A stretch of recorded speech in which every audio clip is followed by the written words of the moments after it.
Bonjour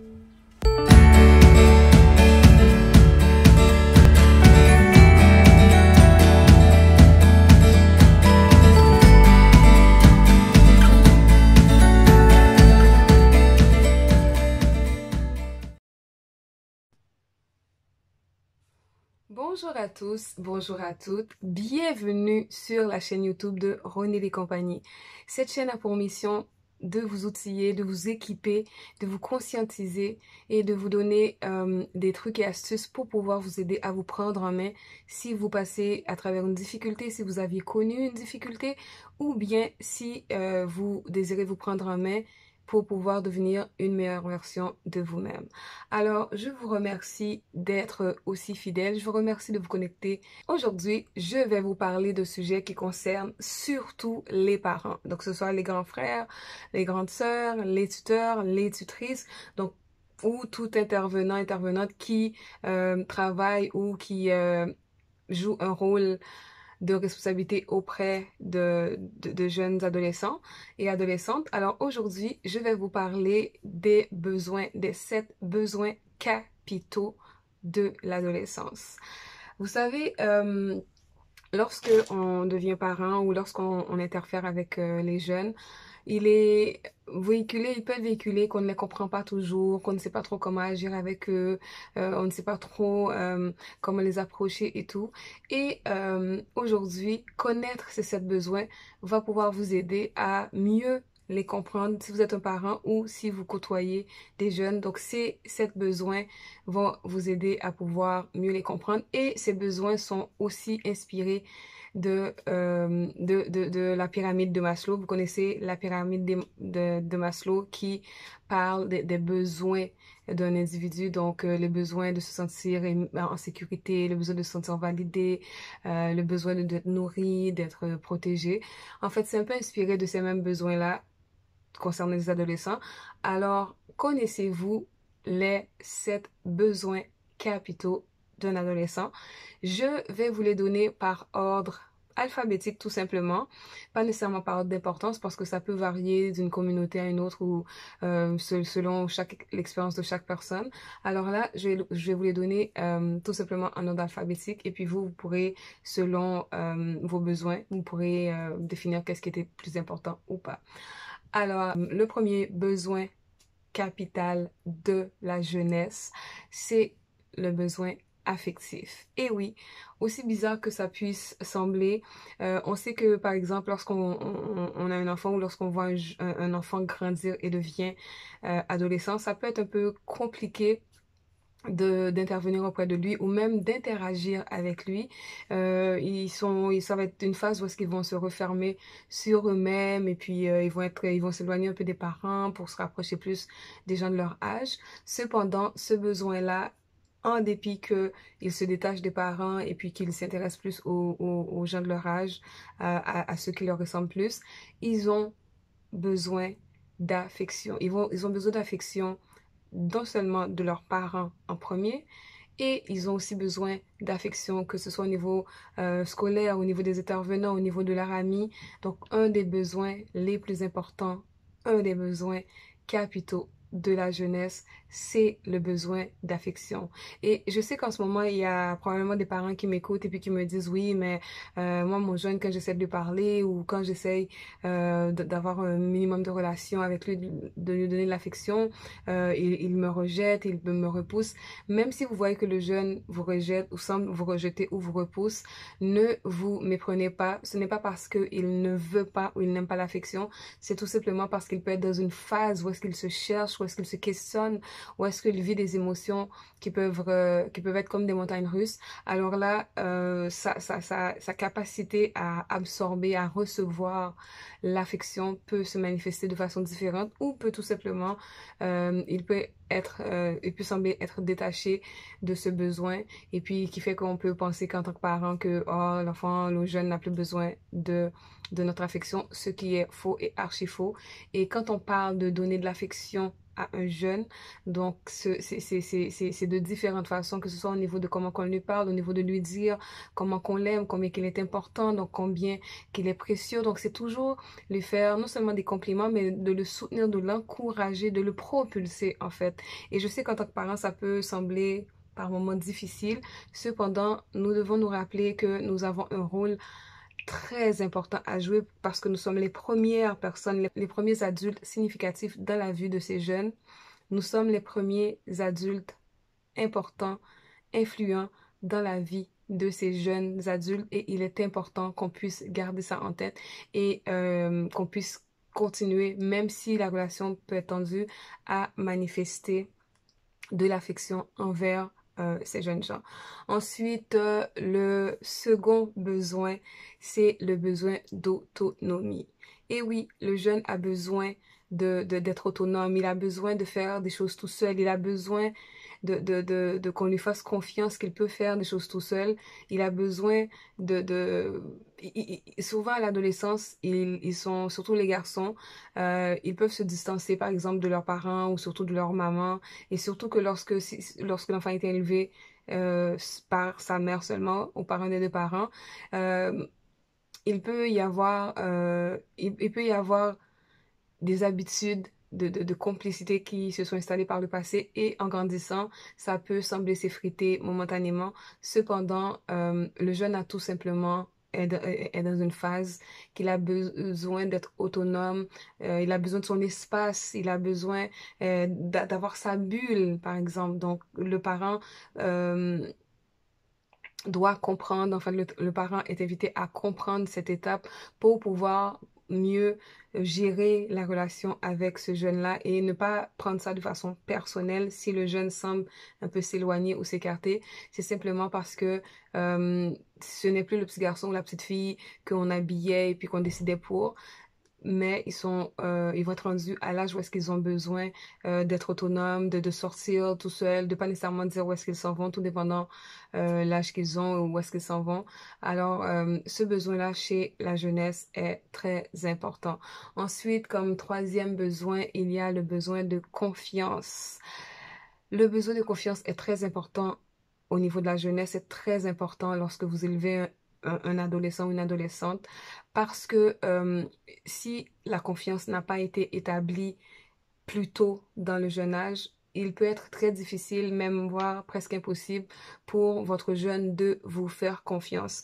Et vous savez que tout ce qu'on n'a pas semé dans les premières années, tout ce qu'on n'a pas semé dans les premiers moments de la vie de l'enfant, euh, cela peut être plus difficile d'amener ces aspects-là plus tard dans leur vie ou plus tard dans leur relation. C'est pour ça que j'invite les parents euh, qui ont de très jeunes enfants, donc d'établir une relation de confiance, que ce soit au niveau du dialogue, que ce soit au niveau de lorsque vous demandez quelque chose à l'enfant, lorsque vous interagissez à l'enfant. Donc laissez-le savoir, laissez-la savoir que vous lui faites confiance. Et je sais que ça peut être difficile pour certains parents parce que on croit que c'est à nous de tout décider et puis de prendre une décision pour l'enfant, de lui dire quoi faire, quand est-ce qu'il le fait. Donc ça, c'est de l'autoritariat, c'est être autoritaire. Et lorsqu'on est autoritaire, les enfants et plus tard qu'ils sont des jeunes peuvent avoir beaucoup de difficultés à nous faire confiance. Donc si vous voulez établir une relation de confiance, je vous invite à l'établir dès le jeune âge et à responsabiliser l'enfant, à lui expliquer les choses et à lui faire aussi comprendre que ses actions ont des conséquences, auront des conséquences et que vous ne serez pas toujours là pour pouvoir plaider pour lui ou prendre sa place ou le défendre.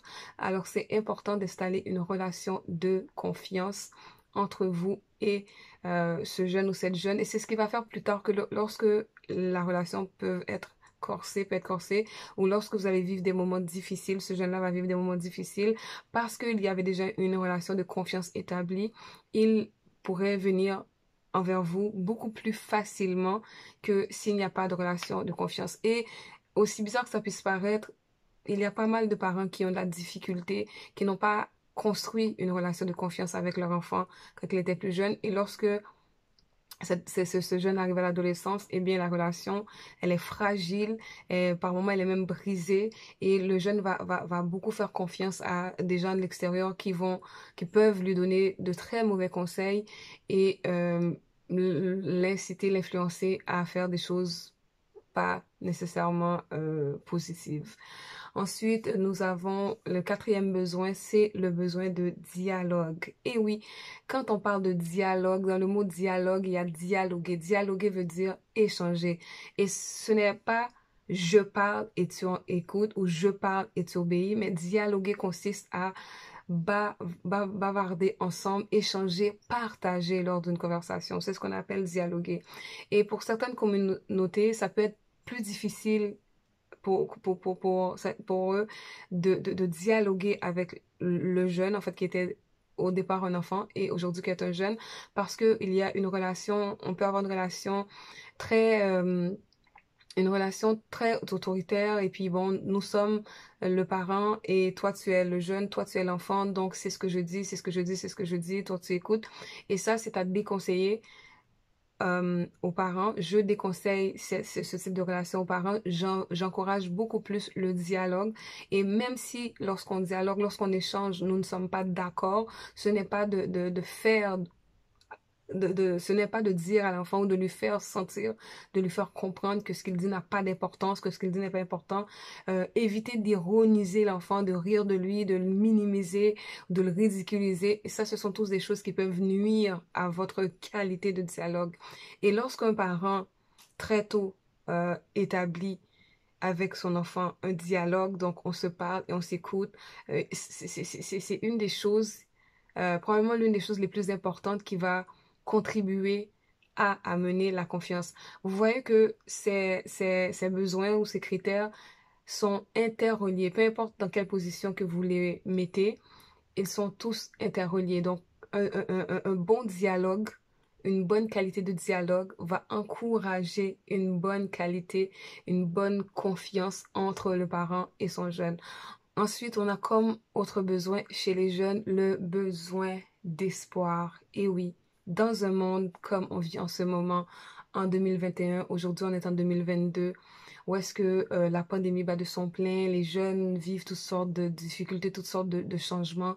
Alors, le besoin d'espoir est très important chez la jeunesse. Et même si vous pouvez vous côtoyer des jeunes et que vous voyez qu'ils semblent être arrogants ou bien déconnectés ou ils sont tous sur contrôle, mais les jeunes ont besoin d'espoir, ont besoin que les adultes investissent en eux de l'espoir, leur donner de l'espoir, donc les encourager, leur faire comprendre que les choses peuvent se compliquer, certes, mais vont bien aller, peuvent s'améliorer. Donc, et en matière, en fait, de ce besoin, ce que moi, je trouve qui est très important, c'est que même vous, en tant qu'adulte, lorsque vous perdez espoir, c'est beaucoup plus difficile pour vous de vous lever le matin, de continuer à faire vos tâches, de continuer à aller au bureau, de continuer à être le parent extraordinaire que vous pouvez être.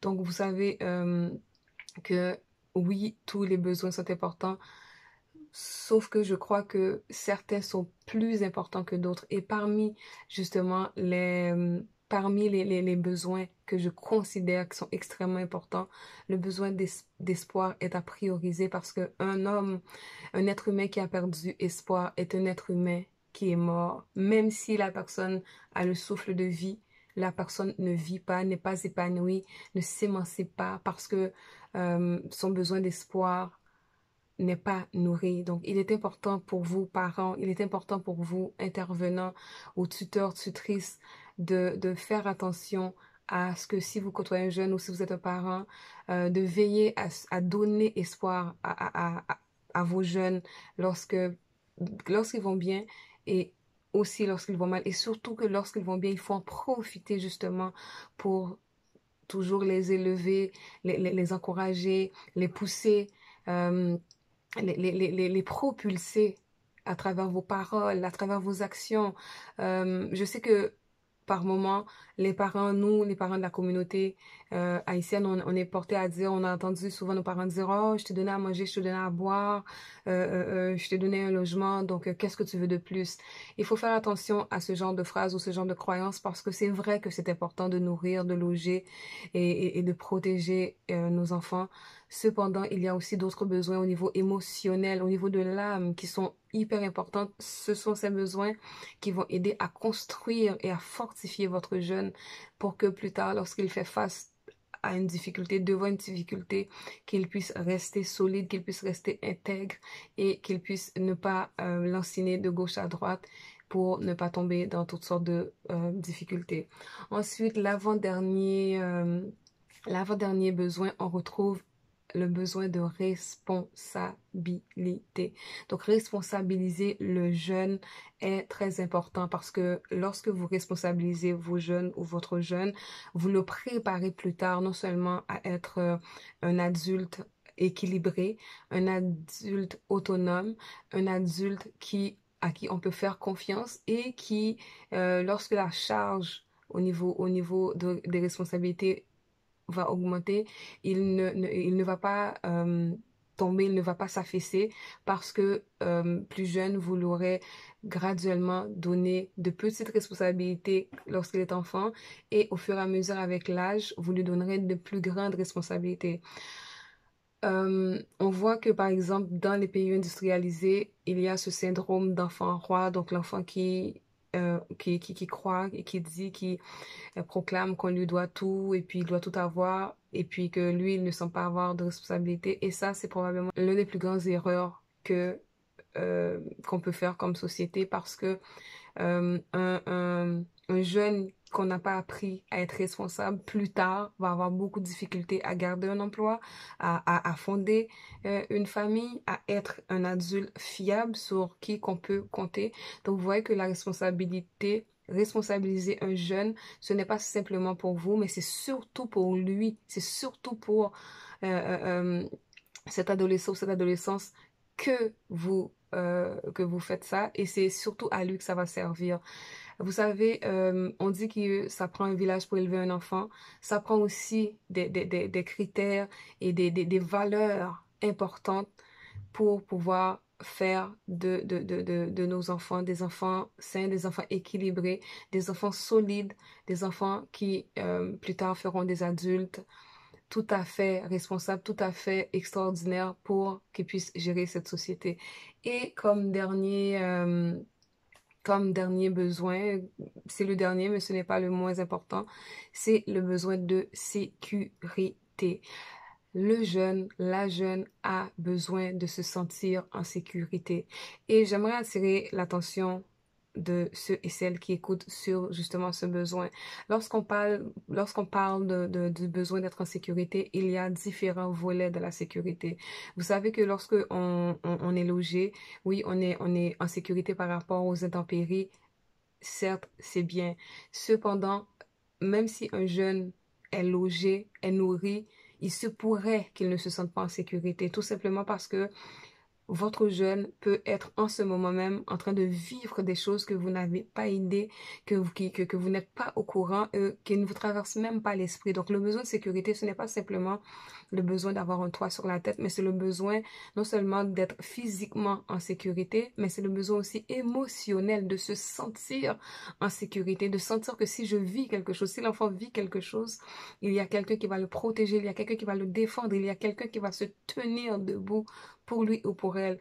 Et en matière de sécurité, j'aimerais beaucoup attirer votre attention sur les fréquentations de vos jeunes, les fréquentations extérieures, mais aussi ce qui se passe dans la maison, parce que vous pouvez être un parent et votre jeune semble tout à fait bien aller et il peut vivre des choses qui ne vous passent pas du tout à l'esprit. Et quand on parle de besoin de sécurité, donc on parle de vraiment au niveau physique, au niveau émotionnel, au niveau de ses relations, au niveau relationnel. Donc, vous voyez que le besoin de sécurité, euh, il se retrouve il se trouve être d'une grande importance parce qu'il couvre divers domaines, divers aspects dans la vie.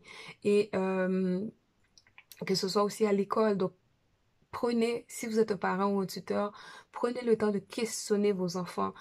Prenez le temps de leur poser toutes sortes de questions, même les questions qui sont embarrassantes, par exemple au niveau, que ce soit des attouchements, au niveau des abus qui peuvent être faits, que ce soit chez vous, que ce soit dans la famille, dans l'entourage, à l'école. Parce que oui, quotidiennement, il arrive que des jeunes gens vivent des abus physiques, émotionnels à l'école. Donc, même si l'enfant, même si le jeune a un loyer, a des vêtements de grande marque, et puis paraît bien, mais le besoin de sécurité, c'est un besoin sur lequel que les parents doivent porter une attention particulière. Prenez le temps de questionner votre enfant, de dialoguer avec lui. Je ne dis pas de l'accuser, je parle de dialoguer, d'échanger, d'établir une relation de confiance qui fait que si vous lui posez une question, il ou elle serait capable, se sentirait bien, se sentirait de confiance pour pouvoir vous révéler si jamais il ou elle vit quelque chose de désagréable. Alors, ce n'est pas à négliger. Et si votre enfant est jeune, l'endroit que vous allez le faire garder, par qui vous allez le faire garder. Et je ne veux pas sembler négative ou alarmante. Cependant, on s'entend que par exemple au niveau des abus ou au niveau des agressions, ce sont les gens de l'entourage, ce sont souvent les gens qu'on connaît qui commettent ces actions. Donc, où est-ce que c'est d'où l'importance de vraiment prendre le temps de vérifier, est-ce que vous connaissez réellement les gens qui côtoient vos jeunes ou avec qui que vos jeunes traînent. Et puis, donc, pour, et si jamais vous ne connaissez pas, bien peut-être qu'il serait temps d'aller chercher à comprendre, à connaître ses amis, à vraiment savoir lorsqu'il sort, lorsqu'elle sort, où est-ce qu'il va. Donc, vraiment pour pouvoir mieux intervenir. C'est sûr qu'en tant que parent, il y a des choses que on n'est pas au courant et qu'on ne sera peut-être jamais au courant. Cependant, lorsque très tôt lorsque vous avez un enfant de très jeune âge, commencez à établir ces choses-là dans sa vie pour que plus tard, ces besoins-là soient présent et soit aussi à un niveau assez considérable dans sa vie pour que plus tard, ça puisse faire de lui ou d'elle un adulte tout à fait sain d'esprit et équilibré.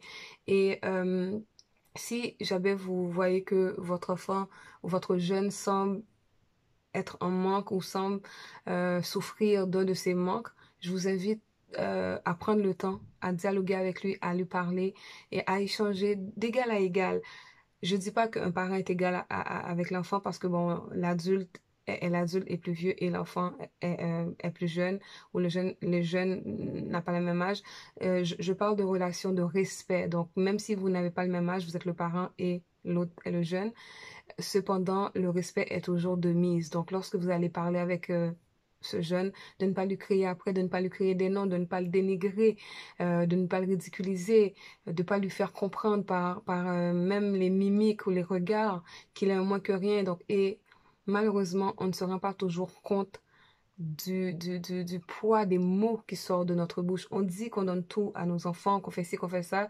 Cependant, des fois, il peut arriver qu'on dit des choses désobligeantes et une seule parole peut détruire à jamais votre enfant.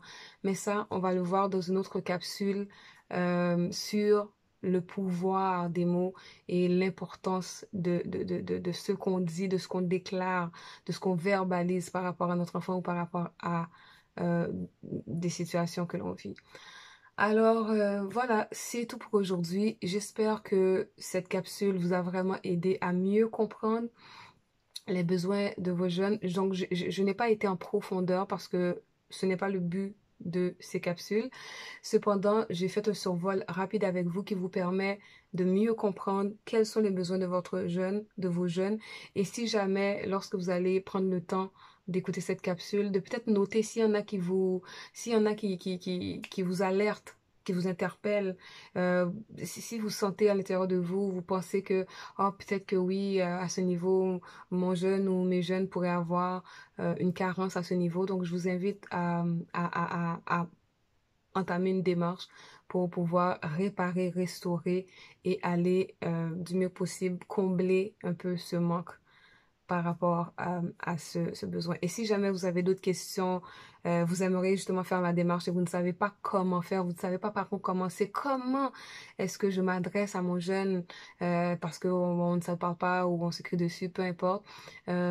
N'hésitez pas à me contacter, donc que ce soit sur les réseaux sociaux ou bien que ce soit, vous pouvez voir les coordonnées sur le site internet www.ronidetcompagnie.com et puis ça va me faire plaisir de pouvoir vous aider, de pouvoir vous aiguiller vers le processus, vers les bases à mettre avant de pouvoir entamer afin avant de pouvoir entamer cette démarche, mais aussi afin de faire de cette démarche un succès. Alors, c'est tout pour aujourd'hui. J'espère que cette capsule vous a aidé un peu, beaucoup, selon et a répondu à un besoin. Je vous invite à partager cette capsule avec des gens autour de vous, des mamans, des papas, des tuteurs, des tantes, des oncles, des grands frères, des grandes sœurs. Et puis à partager autour de vous à un maximum de gens. Abonnez-vous aussi à la chaîne en cliquant sur la petite cloche rouge afin de recevoir les alertes lorsque les capsules seront en ligne. Et aussi, je vous donne rendez-vous la semaine prochaine. Et la semaine prochaine, nous allons aborder un sujet assez tabou, si je pourrais dire, ou assez particulier. Donc, qui est comment ou qu'est-ce qui fait que une personne peut développer une dépendance à la drogue. Il y a plusieurs façons qui peuvent amener quelqu'un à dépendre de la drogue et je vais partager avec vous une de ces façons qui est en quelque sorte un apprentissage ou bien un peu une expérience vécue que je partagerai avec vous. Alors sur ce, je vous souhaite une excellente semaine. Vraiment, prenez soin de vous, prenez soin de chaque personne de votre entourage qui sont importants pour vous. Et puis, revenez-nous la semaine prochaine. Bye bye.